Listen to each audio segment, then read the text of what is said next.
Okay.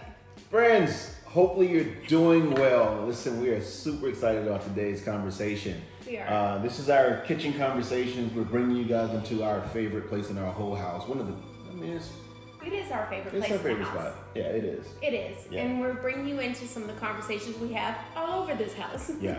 Yeah. One of the things that we were just talking about last night was I came across this article that was talking about happy marriages. And it said, for every one negative thing that you say to your spouse, you need 5 positive things to say to your spouse in order for that sucker to balance out and, produce a happy marriage, happy relationships. Yeah, we don't want to keep this in a box. This is literally dealing with friendships. It can be your relationship with a family member, workplace relationships. Yes. It is for every 5 negative things or offensive. For every one negative, you need 5 positives.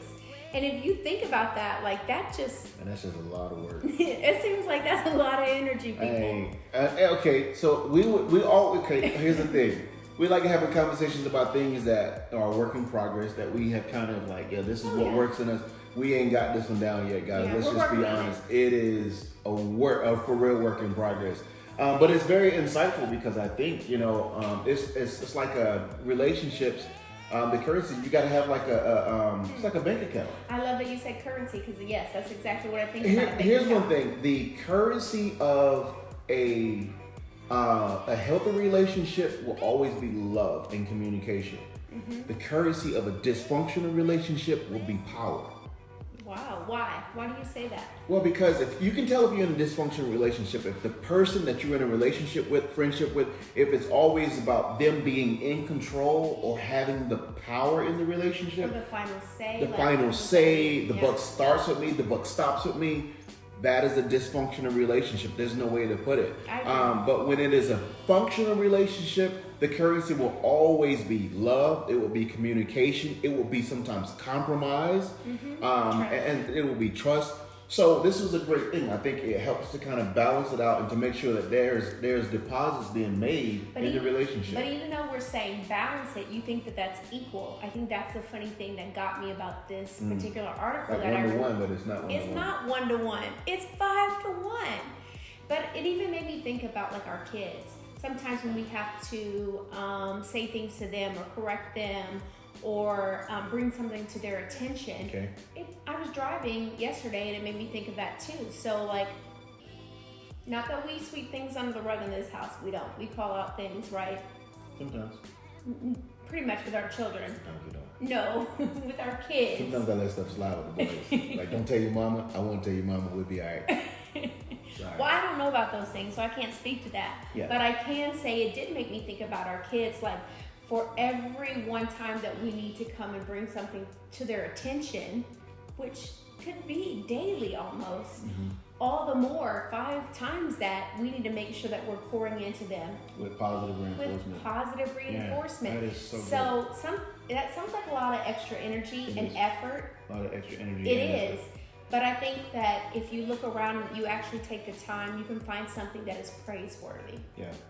Looking for it. And again, this is something that I'm glad you came across this article because when you shared it with me, I was like, yeah, I've completely failed at that and probably will fail again. But it's an awareness of every time I do, whatever it is, if it's a negative thing, then I always need to make sure that I'm coming around at least 5 times. So what does that look like if we're talking about schoolwork?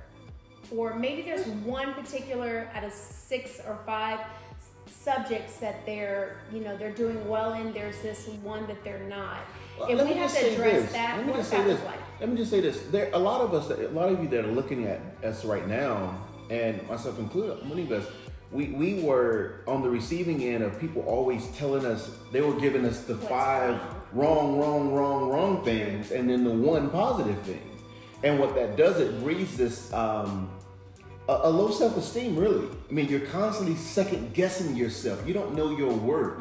You don't know that you are enough. So what we're trying to show you and again, making sure it operates in our lives is to kind of flip that thing to where if I bring something negative to her attention, or I say, okay, Jaden, you failed at this or you missed this, I need to be as intentional to give him 5 things that will constantly reinforce some positive things in his Yes. life.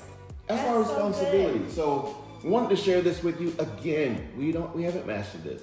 No. We are working at it, but I do think it's a healthy tool And it's to a build tool healthy that can be relationships. used in any relationship, Any whether it's relationship. at home, whether it's in your marriage, Workplace. whether I it's love you in said your workplace. workplace. If you're a manager, I think that's so important too. Yeah. To make sure, don't take things for granted. If they do something well, make sure that that is praised. Make sure that that is mentioned, so that if there are moments or times or occasions where there is a ball that is dropped, and you Yeah. have to come into the room and you Yeah. have to talk about, because we're not going to hide that either. We have to address certain things. You have a bank. You have a bank. You've made enough Yeah. positive deposits to where when you have to come for them, they know you're not coming to kill them. And that's not made up. Hold on. Let's just clarify that real quick. That's not unauthentic or inauthentic or made up, like Fake, fake yeah. praise just because. No, we know better than that, and even children know better than that Yeah. too. So you want to praise what's real every time that That's you very, see very it, good. Very as good. often as you see it. Yeah. So because they know that that is genuine, so that when you do have to come behind, or even in our marriage, if you need to say to me, hey, you said this yesterday and that really bothered me. Well, She ain't gonna ever say that. yeah, Anyway. first of all, that's Yeah. not happening. Nah, you haven't. What a medicine bottle! I need to take this medicine. Ugh. Okay. Hopefully you'll enjoy this. We're all about just whatever we can share Yeah. to help aid Walk in away knowing it's a 1-to-5 ratio. Is that right? 1 to 5. For Recap every that. negative thing, or not just negative, but even if it's constructive criticism. Yeah. Make sure Right. you are intentional. You are building that person's bank Yeah. with a lot of accolades that are genuine, Mm-hmm. praising what you see, Yeah. making note of what is noteworthy, vocalizing your appreciation for someone all along the way. So for those moments that we do hit bumps in the road, there will be hurdles, y'all. There will be times that are super challenging, that we're having a hard time, wrapping ourselves around. But when you make sure that you're intentional about vocalizing those things in the good moments, the harder ones, they don't sting as bad. Yeah. Guys, our biscuits are about to burn, so we Wait. have to cut this Yeah, we got dinner conversation in the oven, short. guys. Love you guys. Thanks for joining us tonight. See you next time. Let it shine, let it shine, let it shine. Ooh, shine, shine.